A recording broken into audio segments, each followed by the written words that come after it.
Mas Didi, kemarin ini masih ramai juga, Mas Ari Lasso sudah speak up juga di media sosial ya tentang LMKN sama WAMI juga. Mas Didi sendiri menanggapinya seperti apa? Menanggapinya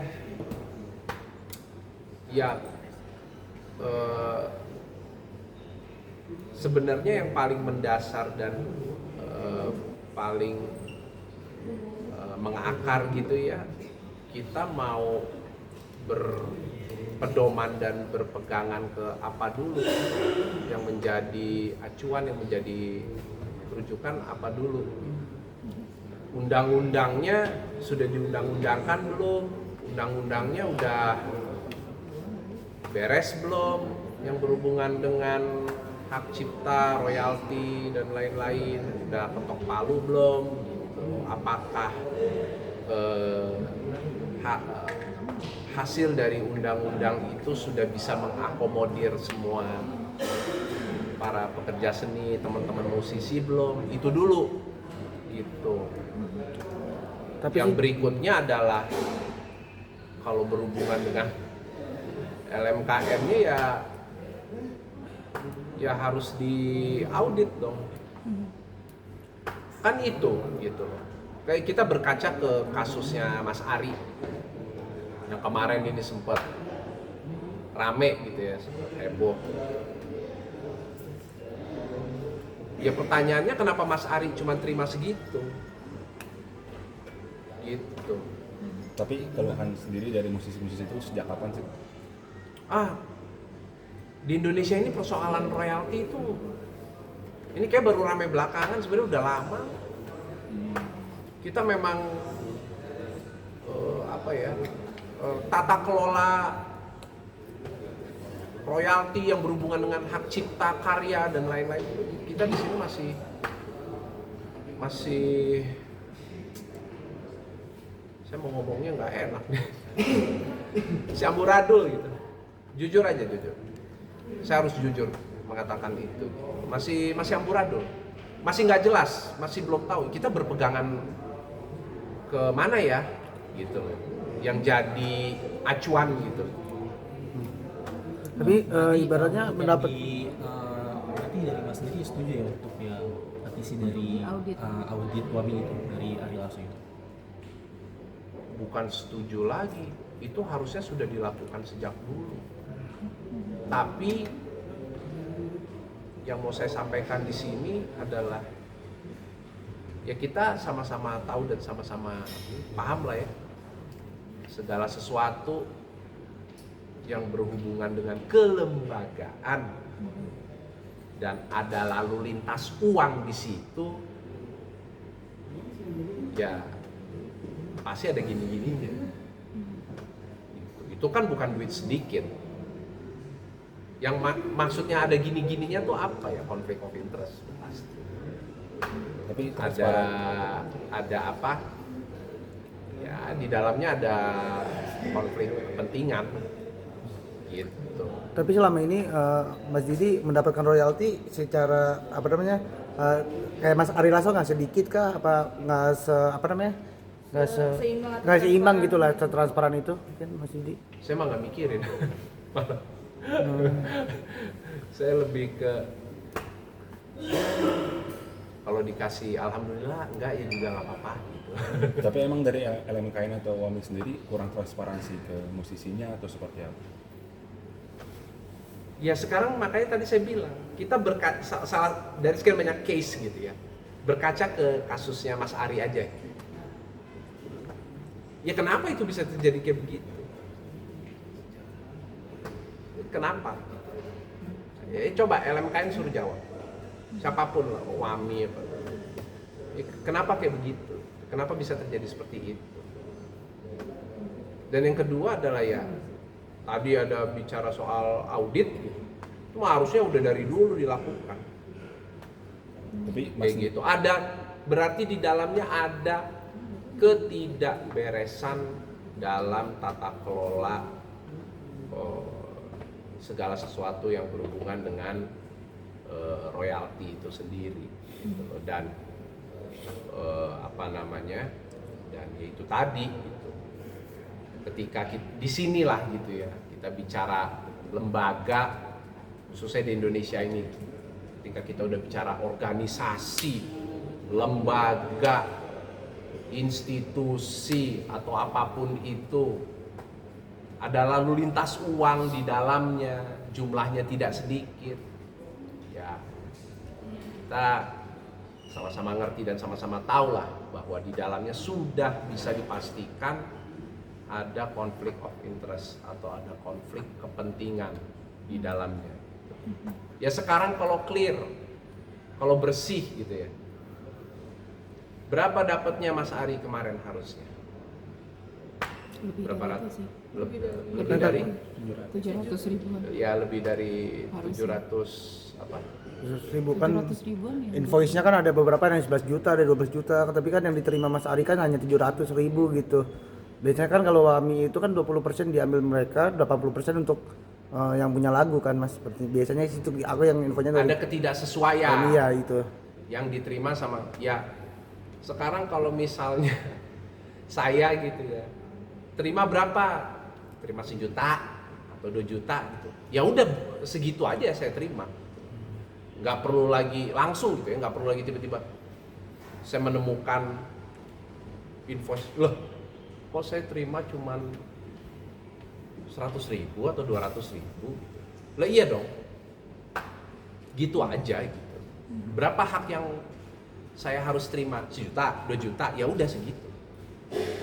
Nggak mempermasalahkan juga gitu loh mengenai apa namanya, mengenai besaran persentase dan lain-lain. Tapi yang namanya lembaga, organisasi, institusi dan lain-lain kan harus ada proses audit juga. Ya diaudit aja. Susah amat, tinggal audit aja gitu. Dari audit kan nanti kelihatan rekam jejaknya. Oh, ini ada yang bermain nih di dalam. Dari situ kan bisa ketahuan. Tapi Mas sendiri, Mas, kalau untuk Elemen sendiri itu kan banyak lagu-lagu yang diputar juga di resto, di kafe Ya, gitu kan. ya. Nah, dari berdampak nggak sih sama Elemen sendiri? Khususnya kayaknya mungkin Mas Ferdi ya yang banyak menciptakan Banyak lagu ya, bikin lagu, ya. untuk Elemen sendiri. Ada nggak sih mungkin Mas Ferdi cerita mungkin ke Mas Didi tentang WAMI dan LMKN ini. Intinya sih sebenarnya begini ya. Karya itu siapapun, Ferdi kayak siapa, Mas Ari atau band siapa, musisi siapa, penyanyi siapa, karya itu adalah aset. Kita semua kerja keras, waktu, tenaga, pikiran kita curahkan dan kita tumpahkan untuk membuat sebuah karya yang akhirnya menjadi aset. Dari situlah sumber kamu bisa mendapatkan pemasukan, kan gitu. Yang mana itu harus dilindungi dan itu menjadi aset yang nanti bisa kamu wariskan. Karena saya ada dengar, saya nggak perlu sebut nama gitu ya, mohon maaf gitu. Ini dalam hal ini mungkin kita berbeda gitu ya. Menurut saya, gitu, kalau saya punya karya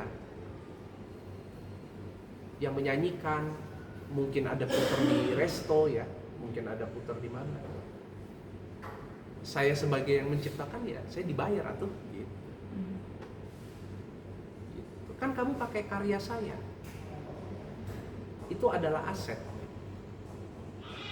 Kenapa? Saya nggak bisa dengan lantang bilang, pakai aja gratis. Kayak gitu. Nggak apa-apa, ini aja. Pokoknya apa? Ya anggap aja amal ya atau apalah gitu. Ya tata kelolanya nggak bisa, maksudnya gini, prinsipnya nggak bisa seperti itu. Kenapa? Karena nanti one day saya nggak ada, karya yang menjadi aset ini bisa saya wariskan pemasukannya ke keluarga, anak istri misalnya. Nah, tata kelola secara mekanisme dan secara sistem tuh seperti itu gitu. Nah, ini yang saya lihat. Soalnya banyak nih yang berpendapat, saya perhatiin gitu ya. Banyak yang berpendapat, ada yang bilang gini, ada yang oh udah nggak apa-apa pakai aja ini. Ya nggak apa-apa kalau misalnya kayak ada pengamen di pinggir jalan gitu ya atau siapa nyanyi, sok aja nyanyiin aja, nggak apa-apa lagunya Elemen nyanyiin, ya nggak apa-apa udah nyanyiin aja. Tapi jika kamu bentuknya adalah tempat usaha gitu ya, atau misalnya artis A nyanyiin lagunya Elemen pada saat dia show atau diunggah di YouTube, diunggah di sosial media, ya tunaikan apa yang menjadi kewajibanmu. Apa itu? Ya bayar kepada penciptanya gitu. Silahkan kontak, silahkan izin gitu. Izin mas, saya mau pakai lagunya nih, mau saya up di YouTube, mau saya posting di sosial media gitu. Kayak gitu, ada unggah-ungguhnya gitu loh, ngomongnya gitu. Nah ini yang saya lihat nih, tata kelola ini nih yang masih karena ini saya lihat banyak yang berpendapat yang apa ya, yang karena saya lihat aduh ini kok jadi kayak menyesatkan begini ya gitu, sehingga publik jadi bingung, orang tuh jadi bingung. Nanti kolom komen banyak tuh rame tuh kolom komen, waduh ada yang wah oh baik banget ya, oh ini oh apa boleh pakai tapi nggak bayar, wah ini nih panutan apa segala macam. Bukan soal itunya, tapi apa? Tapi karya ini jadi aset yang untuk nanti berkelanjutan ketika penciptanya sudah nggak ada, pemasukannya terus berjalan, bisa diwariskan untuk keluarga dan lain-lain. Kan gitu. Saya nggak ngelihat di sini penghargaan terhadap itu belum sih. Belum, kita tuh belum, masih sembarangan gitu, masih apa ya, masih nggak tahu, mungkin ada yang belum teredukasi dengan baik, mungkin belum ada yang tersosialisasi dengan baik mengenai informasi ini, mungkin ada yang nggak tahu gitu ya. Tapi tentunya kalau misalnya memang belum tahu, ya jangan menyampaikan apa-apa dulu. Saran saya sebenarnya itu artinya sebelum disampaikan apa yang menurut yang berhubungan dengan isu tersebut dan menurut pendapat kamu gitu, lebih baik literasi diri sendiri dulu gitu loh. Maksudnya lebih baik pahami dulu, baru abis itu menyampaikan gitu. Jangan maksudnya jangan asal seperti asal nyeplos aja, informasinya jadi blunder nanti akhirnya.